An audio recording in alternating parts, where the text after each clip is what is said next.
विषय आपका में एक बार फिर से स्वागत है। हमने पिछले एपिसोड में जिस विषय पे चर्चा की थी कि हम मन को वश में कैसे कर सकते हैं, आज का प्रश्न है हामिद शेख जी का। वो पूछते हैं कि हम मनुष्य को प्रेम और कुशलता की ओर कैसे ले जा सकते हैं। तो हामिद जी, मैं थोड़ा सा यहाँ पे आपसे पूछना चाहूँगा कि जो आपने मनुष्य शब्द यूज़ किया है वो दूसरों के लिए है या स्वयं के लिए है, क्योंकि हमें स्वयं को पहले प्रेम और कुशलता की ओर ले जाना होगा, तभी हम दूसरों को भी उस ओर ले जा सकते हैं। तो मैं यहाँ आपका प्रश्न थोड़ा बदल रहा हूँ कि हम स्वयं को प्रेम और कुशलता की ओर कैसे ले जा सकते हैं, उसकी चर्चा करते हैं।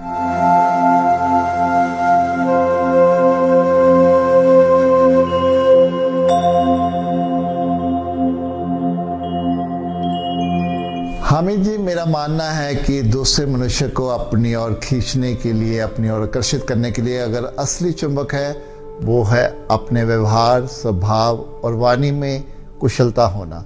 व्यवहार में कुशलता हम दूसरों को प्रेम और सम्मान देकर ला सकते हैं।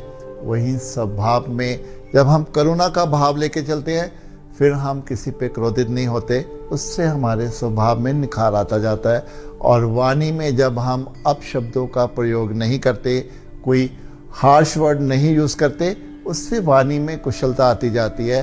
और जैसे जैसे इन तीनों में हमारी कुशलता बढ़ती जाएगी, उससे हमारे व्यक्तित्व में निखार आता जाएगा।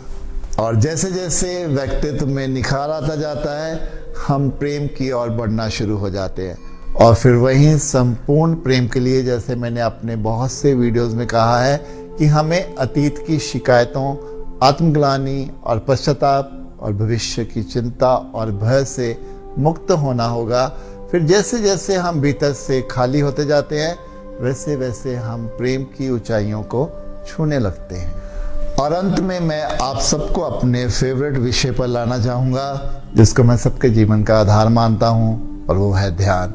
क्योंकि ध्यान ही एक ऐसा माध्यम है जो हमारे भीतर हमारे सभी विकारों से हमें अवगत कराता है और उससे बाहर निकलने में हमारी सहायता करता है। फिर अपने आप ही हमारे स्वभाव, व्यवहार और वाणी में कुशलता आती जाती है और भीतर हम प्रेम से भरते जाते हैं। फिर आने वाले समय में हमारी यही कुशलता है कि हम किसी को भी जो देते हैं वो कितने प्रेम से देते हैं, वही हमारे जीवन का आधार बनता जाता है। ये तो था हामिद जी का विषय। आपका भी कोई विषय है, आप नीचे कमेंट बॉक्स पर लिख सकते हैं। तब तक के लिए मैं आपसे विदा लेता हूँ। आपका बहुत बहुत धन्यवाद।